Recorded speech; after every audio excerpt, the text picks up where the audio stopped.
All right, Godlings, I found something interesting today. I look at different things and I find uh, patterns, right? Now, one thing I found out was that there was this doctor from New Zealand, and this isn't the only doctor, okay? And they're calling him a whistleblower. Whistleblower, that's a good term, right? Now, whistleblower means you're telling the truth, and they don't like it. I've had instances like that in my own life where if stuff's wrong, I have no problem calling it as I see it. Okay, what's wrong is wrong, what's right is right, and I've never cared. Most other people in a job like where I worked at, it was just a small piddly little nonprofit, right? Whatever, find another job, whatever. But there was something wrong without going into a bunch of it. But there was something wrong, and I spoke up about it. So this isn't right. Well, HR got on my case, and other people. There was a couple people that recanted their stories, of course, and the reason why is because they don't want to lose their jobs. It's their livelihood, right? And or other reasons, right? Now, what happened is the whistleblower like me, we got pushed out, right? Now you have to wonder now what these whistleblower doctors are doing. Is someone would come up dead or suicided, right? Now this is interesting. It's not just like one or two; it's like quite a bit, right? And now if they're surviving, they're whistleblowers.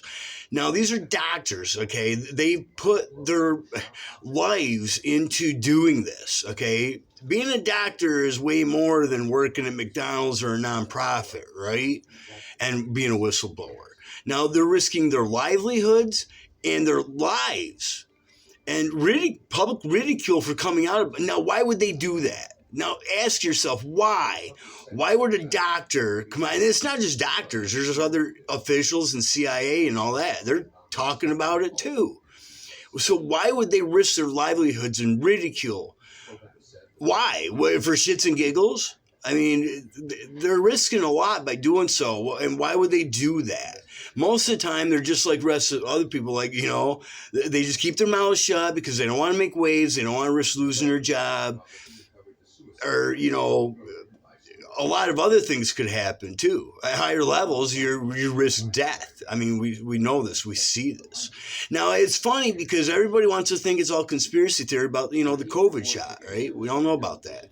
Everybody wants to think it's conspiracy theory, but there's evidence right there in our faces that's telling us, and more is coming out every day, right? And still people understand, even if they don't totally understand, they understand there's something off about it, that was wrong. Now, think about this. Now, and everybody's crying for evidence. And here's this evidence. There's these doctors, they're official doctors and other officials trying to tell you. And you don't think even in the slightest that something might be off, that they might be right on why are they saying this? I mean, that's pretty risky. It's ballsy just to come out and say that. It's one thing for, Joe Blow like me, Crazy Tim, talking about conspiracy theories, but when you got higher levels, doctors and other officials coming out and telling you, and you just want to ignore it, man, I'm telling you,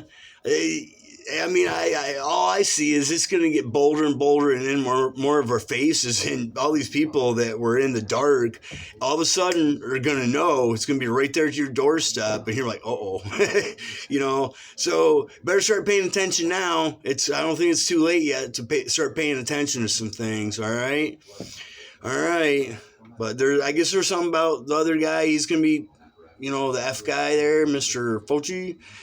I guess he's going to be talking to something in January, February, so that ought to be interesting, right? I don't know, man.